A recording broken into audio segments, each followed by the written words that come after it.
अब वित्त मंत्री अब है, ये छोटा अब पूछ जीएसटी का काउंसिल के मीटिंग में बैठेंगे, नीति आयोग के मीटिंग में बैठेंगे, स्पेशल स्टेटस की बात दोबारा निकाल सकते हैं, उस पर बातचीत हो नहीं, सकती है। देखिए 14 लाख करोड़ रुपए प्रधानमंत्री जी के 11 वर्षों के कार्यकाल में बिहार को मिले। हाँ, मैं तो बराबर स्पेशल कैटेगरी स्टेटस कांग्रेस ने क्यों नहीं दे दिया? 6 दशक इस देश पर उनकी देना हुकूमत चाहिए है था, और मानता हूं देना देना चाहिए चाहिए था, था। लेकिन अब तो आज ला ये सकते उलझाने हैं, के लिए। अब तो मैसिव देखिए, मैंडेट मिला मैं है, दूसरी समझता बात। हूं हाँ, बिहार को जो भी बिहार की जरूरतें, हाँ, केंद्र ने एक स्पेशल कैटेगरी स्टेटस का मतलब क्या है? टैक्स हॉलीडेज देना, ठीक है, कैरी ओवर कराना, बहुत सारी ऐसी चीजें हैं ठीक है। जिनको आप अगर लगातार आप देखेंगे, पॉलिटिकल वो स्लोगन था केंद्र साहिल सरकार जी, की आज जो कह दिया सहायता है इन्होंने। वो बिहार को पॉलिटिकल बदस्तूर स्लोगन था जारी है। नीतीश जो जी भी का, इन्होंने एक्सेप्ट कर लिया आज राजीव भाई ने। क्या पॉलिटिकल आपका, स्लोगन था ना स्पेशल स्टेटस, राजीव भैया।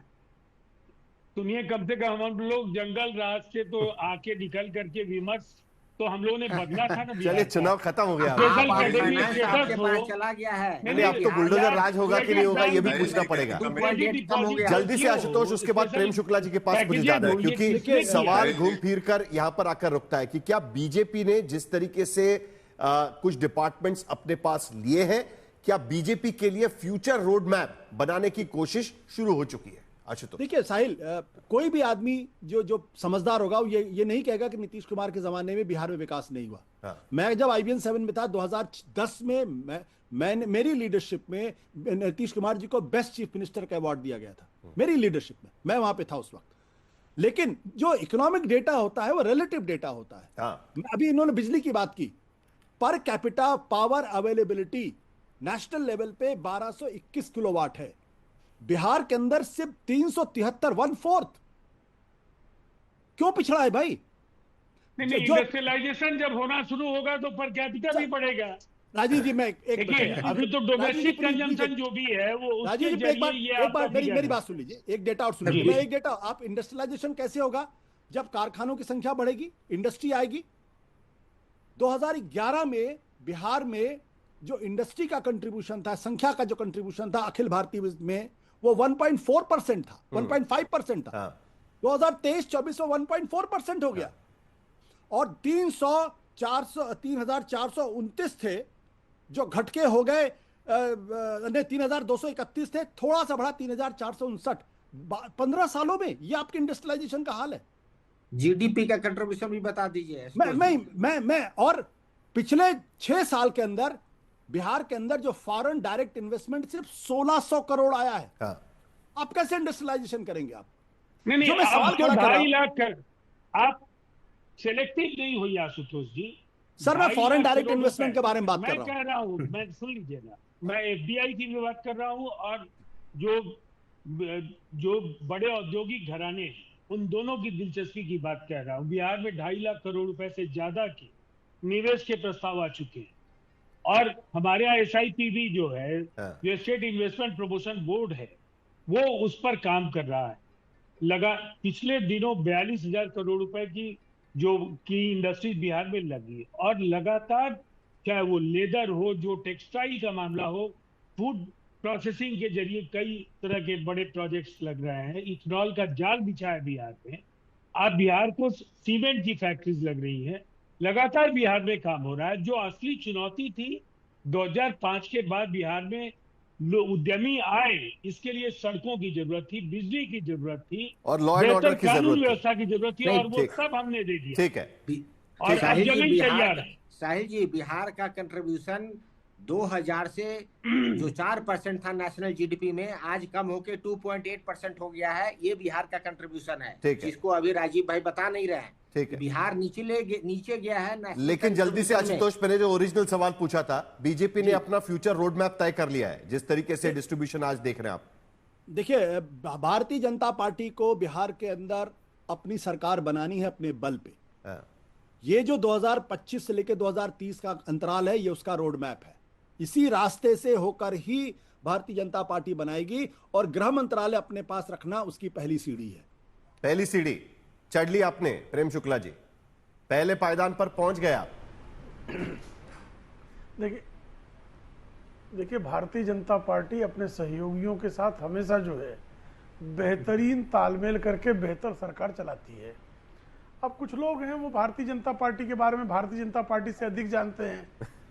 उनको जो है एक भी उनका भविष्यवाणी जो है 2014 से 2025 तक सही नहीं होती, लेकिन वो भविष्यवाणी पर भविष्यवाणी देते हैं, तो भविष्यवाणियां देते रहे। निश्चित तौर पर भारतीय जनता पार्टी का राष्ट्रीय स्तर पर विस्तार हुआ है। ऐसे राज्य जहां कल्पना नहीं की जा सकती, त्रिपुरा, किसी ने कल्पना नहीं की थी कि वहां भारतीय जनता पार्टी की सरकार ये बात तो ठीक है, वहां भारतीय जनता किसी ने कल्पना नहीं की थी कि एक वक्त ऐसा आएगा कि बिहार के भीतर बीजेपी नंबर 1 की पार्टी बनेगी। ये किसी ने कल्पना नहीं की थी। आज की स्थिति में बीजेपी बिहार के भीतर नंबर 1 की पार्टी है, ये मानना ही पड़ेगा। क्यों नहीं करते? पिछली बार भी हम नंबर 2 थे। हाँ नहीं, मैं पूरे नंबर 1 की पार्टी, मैंने कहा ना नंबर 1 की पार्टी, जो बिल्कुल जिसकी कल्पकता समाप्त हो गई होगी। देखिए पिछली बार हम नंबर 2 पे थे, तो नंबर 2 से नंबर 1 पर जाना ये कल्पना के बाह्य नहीं है। ये जिसकी कल्पकता पूरी शून्य होगी वही ये कल्पना नहीं करेगा। तो भारतीय जनता पार्टी का कार्यकर्ता तो ये कल्पना कर रहा था। भारतीय जनता पार्टी के कार्यकर्ता अहर्निश परिश्रम करके न स्वयं भारतीय जनता पार्टी के राष्ट्रीय जनतांत्रिक गठबंधन के बट ये फ्यूचर रोड मैप तैयार हो गया ना, अभी के लिए काम करते हैं। गृह प्रवेश हो चुका है, हमने देखा है गृह प्रवेश हो चुका है।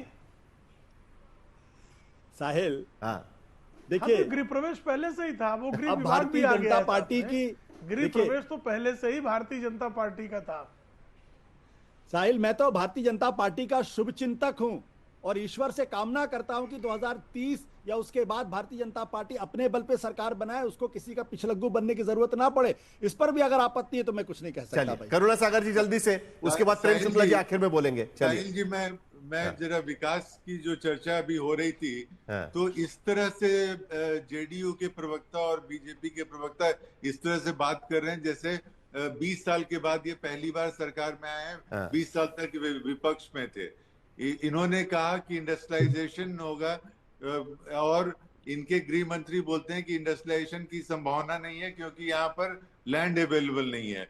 जेडीयू के प्रवक्ता ने कहा कि 14 लाख करोड़ आए हैं और इन्होंने ये भूल गए थे कि 3.5 लाख करोड़ रुपए इन्होंने खर्च नहीं किए और इन्होंने वापस कर दिया। ठीक है, इस राज्य में एक आईटी पार्क नहीं है, एक एसीजेड नहीं है, एक टेक्सटाइल पार्क नहीं है, 15 साल के बाद नहीं है, एक बीजेपी के पास गृह विभाग 20 साल के बाद गृह विभाग, 20 साल के बाद उद्योग विभाग, राजस्व विभाग, भूमि सुधार, नगर विकास, सभी अभी आपके हाथ में है। प्रेम शुक्ला जी,